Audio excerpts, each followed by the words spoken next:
isbeddelka siyaasadeed ee Itoobiya tan iyo bishii November sanadkii 2020 waxaa xiisad colaadeed ay u dhaxaysay dawladda Itoobiya iyo madaxda sarsare ee qoomiyadda Tigrayga oo muddo 28 sano ah awoodda dalka Itoobiya gacanta ku hayay.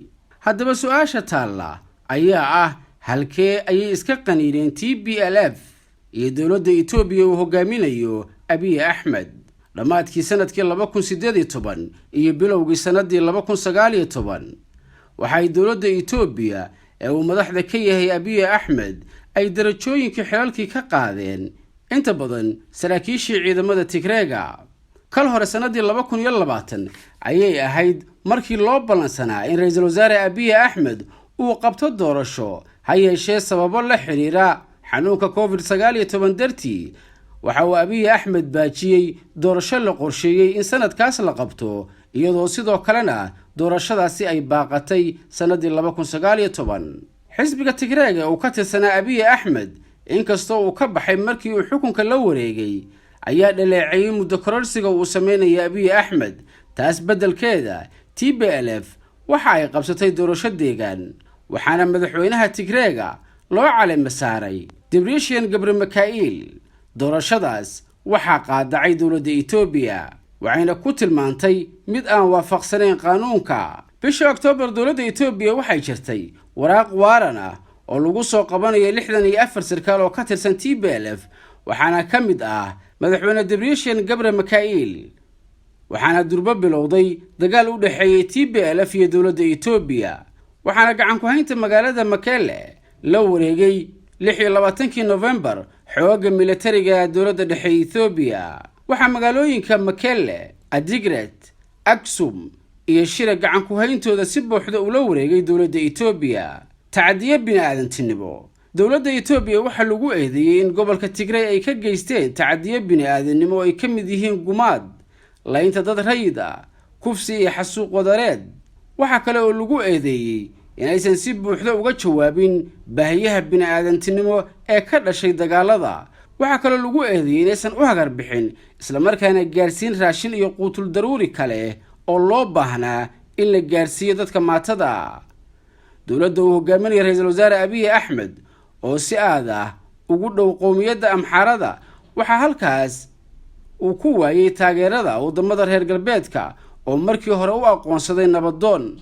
Mareykanka iyo nidaamkiisa cusub ee uu hogaaminayo madaxweyne Joe Biden waxay durba bilaabeen isla sanadkan inay ka fiirsadaan taakulayntii maaliyadeed ee ay siin jireen dawladda Itoobiya. yaa taageeraya dawladda Itoobiya? waxaa taageerayay markii uu dagaal ku bilowday dawladda Itoobiya dawladda Eritrea, jabhadaha Amxaarada, Imaaraadka oo siiyay saanad military iyo diyaaradaha dagaalka kuwaas oo ku caawiyay dhamaadkii sanadkii hore iyo bilowgii sanadkan.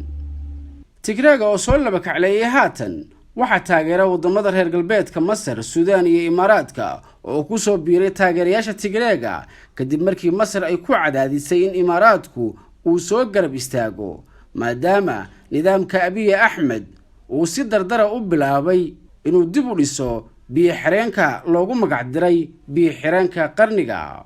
saraakiil badan ayaa laga xirxiray Tigrayga intii uu socday dagaalkan, hase yeeshee waxay ku guuleysteen haraadigii TPLF in mar kale ay ka soo jabhadeeyaan buuraleyda gobolka Tigrayga isla markaana waxay boorka ka jafeen jabhaddii TDF Tigray Defense Force.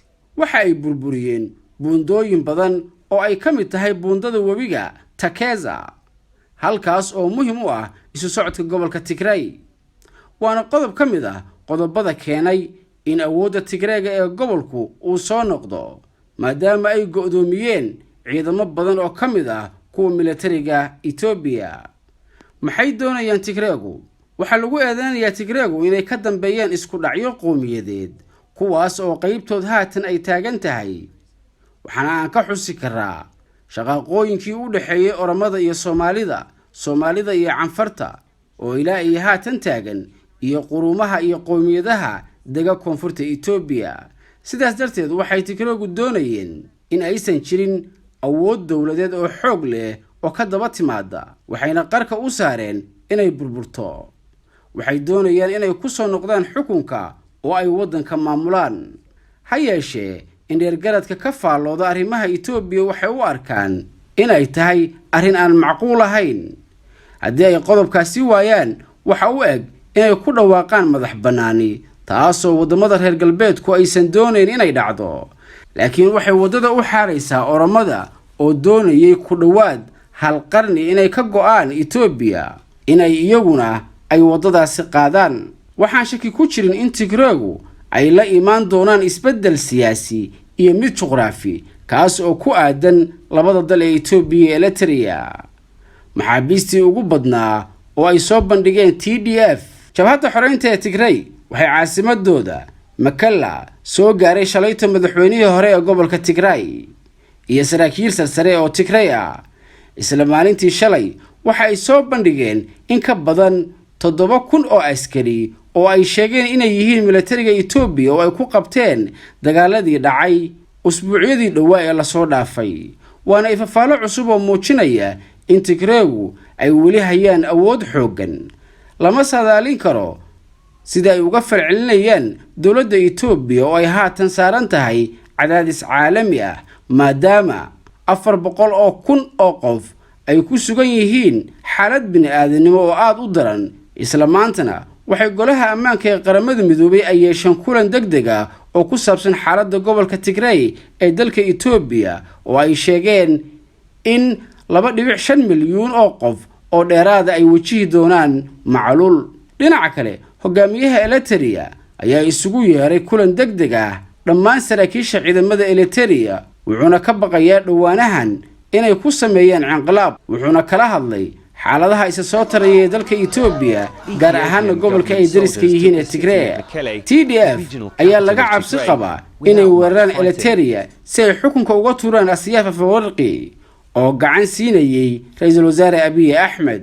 xaaladda siyaasadeed, midda amni, midda juqraafi ee guud ahaan dalalka Itoobiya iyo Eritrea waxay u muuqdaan kuwo aan caga adag ku taagnayn, waxaana la firi karaa wax kasta oo ay ka mid yihiin dagaallo, inqilaab iyo gooni goosasho. warbixintan waxaa diyaariyay Maxamed Cali Dalmar.